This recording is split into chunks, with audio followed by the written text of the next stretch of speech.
ಕನ್ನಡ ವಾಹಿನಿಗೆ ಸ್ವಾಗತ. ಕೊಪ್ಪಳ ಜಿಲ್ಲೆ ಯಲಬುರ್ಗಾದಲ್ಲಿ ದಿನಾಂಕ 5/5/2025ರಂದು ಯಲಬುರ್ಗಾ ಡಿಪೋಗೆ ಮನವಿ ಪತ್ರ ಸಲ್ಲಿಸಿದರು. ಯಲಬುರ್ಗಾದಿಂದ ಗಜೇಂದ್ರಗಡಕ್ಕೆ ತೆರಳುವ ಕೆಎಸ್ಆರ್ಟಿಸಿ ಬಸ್ಗಳು ರಾಂಪುರ ಮಾರ್ಗವಾಗಿ ತೆರಳುತ್ತಿರುವುದನ್ನು ಖಂಡಿಸಿ ಬಳುಟಗಿ ಗ್ರಾಮಸ್ಥರಾದ ಶ್ರೀಯುತ ಯಲ್ಲಪ್ಪ ಮೇಟಿ, ಶಿವಸಂಗಪ್ಪ ಉಳ್ಳಾಗಡ್ಡಿ, ಕಲ್ಲನಗೌಡ ಪೊಲೀಸ್ ಪಾಟೀಲ್, ಯಮನೂರಪ್ಪ ಇಲ್ಲಿಗೇರ್, ಈಶಪ್ಪ ಪುರ್ತಾಗೇರಿ ಇನ್ನೂ ಹಲವಾರು ಸೇರಿ ಡಿಪೋ ಮ್ಯಾನೇಜರ್ಗೆ ಮನವಿ ಸಲ್ಲಿಸಿದರು. ನಂತರ ಡಿಪೋ ಮ್ಯಾನೇಜರ್ ಅವರಿಗೆ ತಿಳಿಸಿ ಹೇಳಿದ್ದೀವಿ, ನೀವು ಇನ್ನಾದರೂ ನಾಳೆಯಿಂದ ಯಲಬುರ್ಗಾದಿಂದ ಗಜೇಂದ್ರಗಡಕ್ಕೆ ಹೊರಡುವ ಬಸ್ ಬಳುಟಗಿ ಮಾರ್ಗವಾಗಿ ಹೋಗಬೇಕು. ರಾಂಪುರ ಮಾರ್ಗದಿಂದ ಯಾಕೆ ಕಳಿಸ್ತೀರಿ ನೀವು? ಬಳುಟಗಿಯಲ್ಲಿ ಜನ ಕಾದು ಸಾಕಾಗಿ ಹೋಗಿದೆ. ಬಸ್ ಯಾವಾಗ ಬರುತ್ತೋ ಯಾವಾಗ ಇಲ್ಲೋ ದೇವರಿಗೆ ಗೊತ್ತು ಎನ್ನುವ ಮಾತನ್ನ ಜನ ಸಾರಿ ಹೇಳಿ ಡಿಪೋ ಮ್ಯಾನೇಜರ್ಗೆ ಮನವಿ ನೀಡಿ ನಾಳೆಯಿಂದ ಬಸ್ ರಾಂಪುರ ಮಾರ್ಗವಾಗಿ ಹೋದ್ರೆ ನಾವು ಉಗ್ರ ಹೋರಾಟ ಮಾಡ್ತೀವಿ ಎಂದು ತಿಳಿಸಿದರು.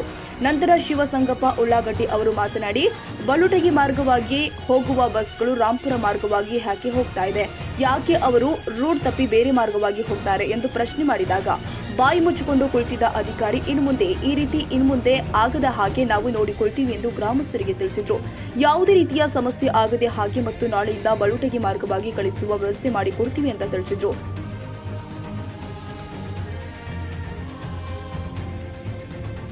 ತಾಜಾ ಸುದ್ದಿಗಾಗಿ ಎಂಟಿವಿ ನ್ಯೂಸ್ 24x7ಗೆ ಸಬ್ಸ್ಕ್ರೈಬ್ ಮಾಡಿ ಮತ್ತು ಬೆಲ್ ಐಕಾನ್ ಅನ್ನು ಒತ್ತಿ. ತಪ್ಪದೇ ಲಿಂಕ್ ಶೇರ್ ಮಾಡಿ.